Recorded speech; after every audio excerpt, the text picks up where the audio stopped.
Dans Solo Leveling, après que Jinwoo ait ordonné à ses invocations de charger, Beru pousse un cri strident alors que toute l'armée des ombres se rue en avant, submergeant la ville comme un tsunami. L'armée fonce vers le gigantesque géant, mais lorsqu'ils approchent, une lueur dangereuse brille dans les yeux de la créature, alarmant le monarque des ombres.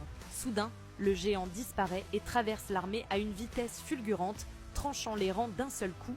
Jin est stupéfait par sa puissance, voyant plus de 100 de ses soldats être anéantis en un instant. Le géant est titanesque et la quantité de mana qu'il dégage donne presque envie à Jin de fuir. Il se demande comment une telle entité peut exister, surtout qu'elle parvient à le rendre nerveux. Jin sait qu'il n'existe que deux façons de se débarrasser d'une telle agitation, fuir et oublier, ou bien éliminer la menace. Alors qu'un géant d'ombre tente une attaque surprise, la créature bloque la boule de feu de Crow avec sa main et coupe immédiatement les deux invocations en deux d'un seul coup d'épée.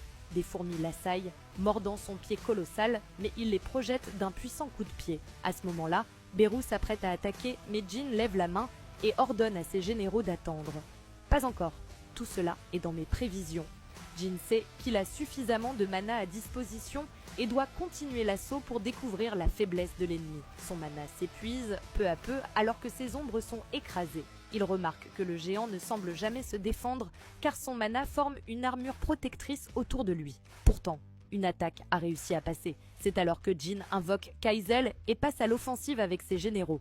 Beru charge le géant mais celui-ci esquive, faisant rebondir Beru contre son bouclier de mana. Kai'Zel s'élance dans les airs tandis qu'Ygriss charge son épée et lance une vague d'éclairs sur le monstre. Pourtant, celui-ci esquive encore et contre-attaque d'un coup d'épée, abattant le wyvern qui grimpait le long de son bras. Le géant est surpris lorsque Ygriss envoie une nouvelle attaque. Il bloque avec sa main, mais aveuglé par la lumière de la foudre, il ne voit pas Jin fondre sur lui et lui mutiler l'œil droit, prouvant ainsi sa théorie. C'est alors que Beru fonce et lacère le visage du géant. Simultanément, Jin utilise son autorité du souverain pour invoquer toutes ses dagues et engage un combat acharné contre la bête géante. Alors que le monstre se débat, Hanekawa comprend que ce n'est plus un affrontement entre un chasseur et une créature, mais un duel entre deux monstres. Jinho, impressionné, observe son ami alors que Jin continue de lacérer le visage du géant.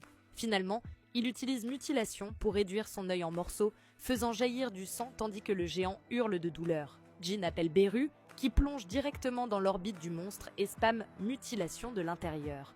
Jin continue de découper l'extérieur tandis que Beru le déchiquette de l'intérieur. Le géant, avec le visage lacéré et crachant du sang, tombe à genoux avant que Jin ne soit notifié que l'ennemi a été vaincu. Et l'arc continue, abonne-toi pour la suite.